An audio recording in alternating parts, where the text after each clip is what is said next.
ওদালগুৰি শুক্লাইত হঠাৎ বানপানী শুক্লাইৰ পাৰ্কোপাইন উটিল ওদালগুৰি জিলাৰ ফেৰগাঁও মহকুমাৰ শুক্লাই নদীৰ প্ৰবল পানী আৰু গৰাখহনীয়াই দাঁতিকাষৰীয়া অঞ্চলৰ ৰাইজ শংকিত হৈছে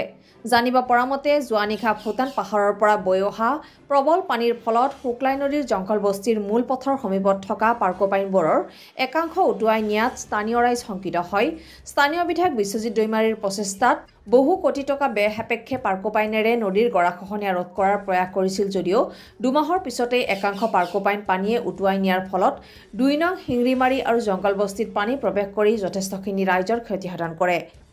শুক্লাই নদীৰ খহনীয়া ৰোধ কৰিবৰ বাবে ৰাইজে স্থায়ী সমাধান বিচাৰিছে অন্যথা এবছৰতে শুক্লাইৰ গাঁওসমূহ নদীত বিলীন হ'ব north east live today Khoirabari ভাঙি চিঙি গোটাই উটুৱাই লৈ গ'ল ঘৰত এক আঁঠু পানী তাৰপিছত কিছুমানৰ গৰু ছাগলীৰ থোৱা অসুবিধা হৈছে পানী এনেকুৱা হৈছে তাৰপিছত এটা ব্ৰইলাৰ ফাৰ্ম আছিল তাতো বহুত ক্ষতি হৈছে এতিয়া চৰকাৰক এটাই অনুৰোধ আমাক পাৰ্মানেণ্টলি তাৰমানে এটা ভাল ব্যৱস্থা দিব লাগে বছৰে বছৰে পাৰ্কোপাইন দি থাকে যোৱা বছৰো দিছিল এই কিছুদিন আগতে এটা পাৰ্কোপাইন প্ৰজেক্ট এটা দিছে কিন্তু এই পাৰ্কোপাইনে দি পেলাই আমাক তাৰমানে মনৰ সান্তনা দি পেলাই থৈ আছে কিন্তু সেনেকুৱাকৈ থৈ প্ৰত্যেক বছৰ যদি সেনেকুৱাকৈ থয় তেতিয়াহ'লে আমাৰতো সেনেকুৱা নহ'ব আমাৰতো গৰীব দুখীয়া মানুহ আমি কাম হাজিৰা কৰি খাওঁ এতিয়াতো আমি বেলেগ যাৰ মাটি এক কথা কিনিব গ'লেও মোটামুটি আজিকালি 5 লাখৰ ওপৰত সেইখিনি টকা আমি ক'ৰ পৰা মাটি কিনিম আমাৰ যদি ঘৰ বাৰী যদি উঠাই লৈ যায় গতিকে সেইকাৰণে চৰকাৰক এটাই অনুৰোধ কৰিছোঁ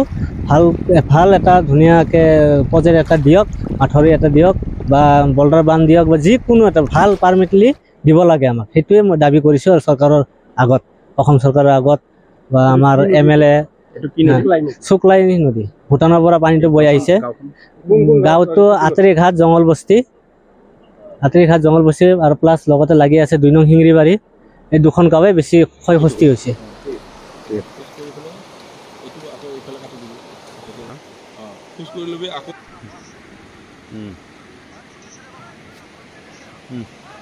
হ'ব মই ভিডিঅ' লৈ আছোঁ